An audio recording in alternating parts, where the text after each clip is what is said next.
sebagai rakyat biasalah, sebagai grassroots, sebagai akar umbi.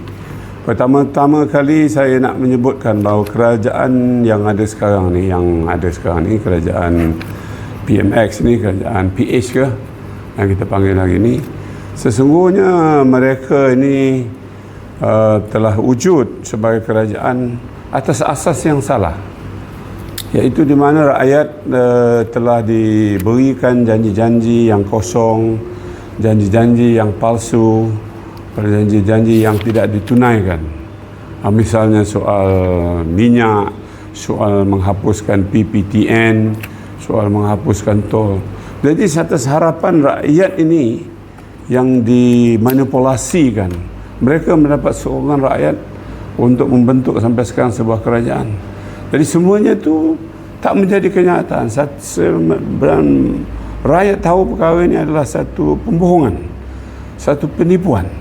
Jadi daripada mula-mula kerajaan ini ditubuhkan berlandaskan kepada sesuatu yang tidak betul.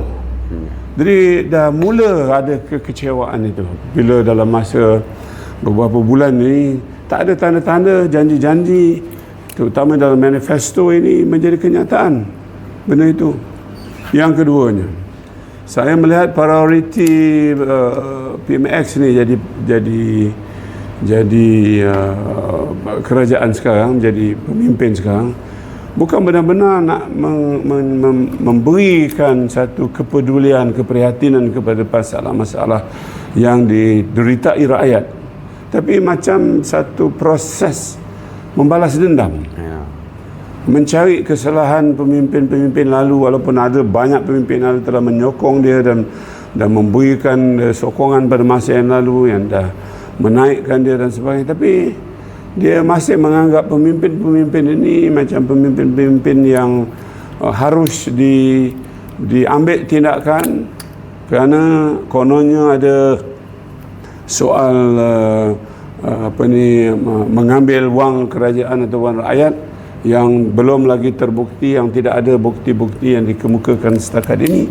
Jadi pimai-pimai di dalam retorik PMX ini menyebutkan masalah sakau harta rakyat, harta kerajaan, rasuah dan sebagainya.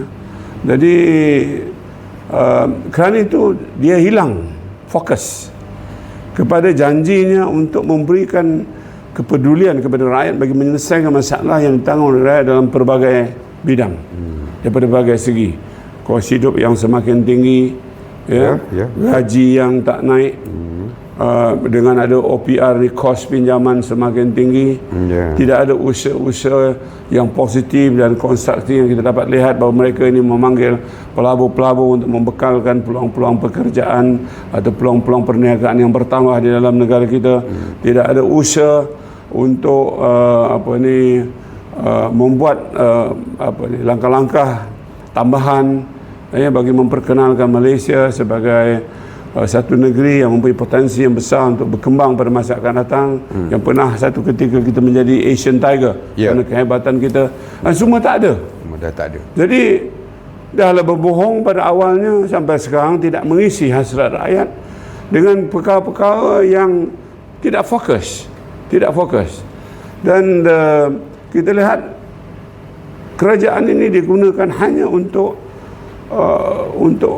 populariti pribadi seseorang itu.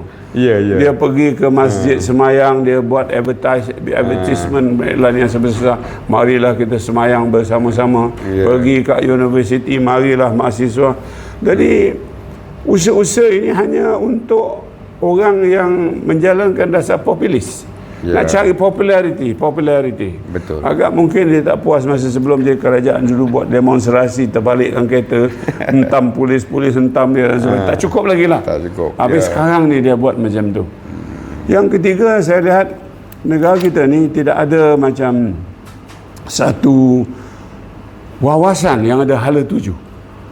Jadi seorang pemimpin sepatutnya memberi rakyat satu gambaran bahawa mereka ada satu program besar untuk membawa ke depan, ke arah kecemerlangan, ke arah untuk menjadikan Malaysia sebuah negeri yang betul-betul maju, makmur, dinamik, yang boleh mengisi keperluan rakyat, memakmurkan rakyat. Apa hala tuju dia? Tak ada. Tak ada apa pun yang saya tengok yang menjadi sesuatu wawasan kerajaan sekarang ini yang boleh memberi harapan kepada kita bahawa betul ni kepimpinan yang baik. Kemudian tu saya lihat dia PMS yang ada sekarang ni suka bertelagah dengan orang. Jadi sekarang ni tindakan-tindakan undang-undang ni dah jadi macam dah berlambat-lambat lah tindakan undang-undang ni. Dah tak pernah kita berlaku dalam sejarah, misalnya Perdana Menteri berlawan pula dengan bekas Perdana Menteri nak pergi mahkamah. Kemudian Perdana Menteri pula berlawan dengan Menteri Besar nak pergi ke dalam mahkamah. Dan jadi rakyat confused. Jadi mahkamah yang dulu berjalan secara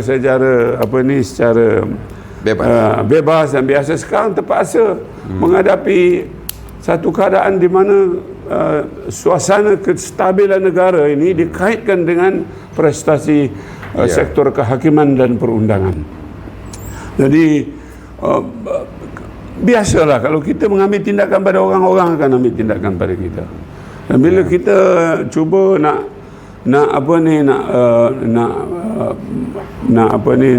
jahanamkan orang lain, orang akan membuat langkah macam itu. Jadi tindakan seperti ini yang dibuat ini akan akhirnya menjejaskan kestabilan politik.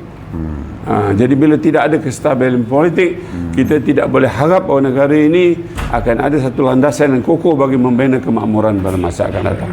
Kerana itu saya rasa kerajaan sekarang ni, bagi saya lah, saya panggil kerajaan kakistokrasi. Dulu Malaysia hebat kerana kita telah mengalahkan kleptokrasi. Sekarang ni rakyat mempunyai tugas dan tanggungjawab bagi memastikan kerajaan kakistokrasi ini. Kakistokrasi ini kerajaan sebuah kerajaan ditadbir oleh orang yang tidak berkelayakan. Orang yang tak ada fokus, orang yang tak reti untuk mentadbir negara. Hari ini kita kena buat perkiraan atas kebijaksanaan kita sebagai warga negara. Kita tukar kerajaan. Dan untuk permulaan ini beri sokongan yang penuh kepada PM dalam 6 negeri yang akan mengadakan PRN-nya tak lama lagi.